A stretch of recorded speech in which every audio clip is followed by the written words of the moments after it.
नमस्कार मैत्रिणींनो. आजच्या या नवीन व्हिडिओमध्ये सर्व मैत्रिणींचं मनापासून स्वागत.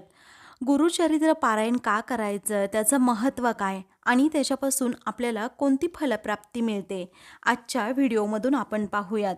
आजकाल प्रत्येक घरामध्ये मानसिक अशांतता, काहीतरी प्रॉब्लेम हे सुरूच असतात. त्यामुळे प्रत्येकाला मानसिक शांतता ही हवी असते. त्याचबरोबर काही कौटुंबिक अडचणीही असतात. त्यामुळे प्रत्येकाने गुरुचरित्र पारायण हे आयुष्यात एकदा तरी केलं पाहिजे. पण मुळातच गुरुचरित्र पारायण करणाऱ्या सर्व व्यक्ती ह्या खूप भाग्यवान असतात. तर आता आपण गुरुचरित्र पारायण केल्याने कोणते फायदे होतात हे पाहूयात. आपण जर भक्तिभावाने हे पारायण केलं तर तुमच्या जीवनात असणाऱ्या असंख्य अडचणी, त्याचबरोबर छोटे मोठे आजारसुद्धा नाहीसे होतात.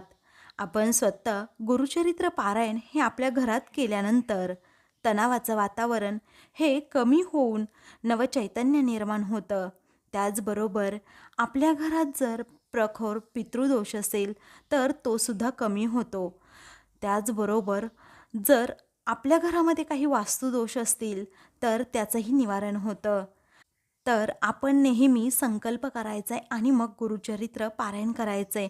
कारण असं केल्यानंतर गुरुचरित्र पारायणाची फलप्राप्ती लवकरात लवकर मिळते.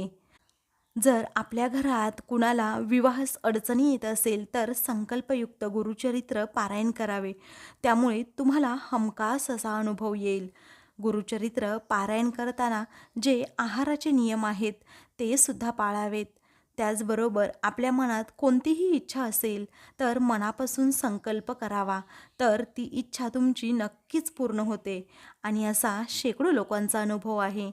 ज्यांना संतती नाही त्यांनी सुद्धा मनापासून हे पारायण केले तर फायदाच फायदा होतो. बरोबर आपल्या पतीचा एखादा व्यवसाय असेल आणि त्या व्यवसायाची भरभराट व्हावी असं तुम्हाला वाटत असेल तर हमखास गुरुचरित्र पारायण करावे.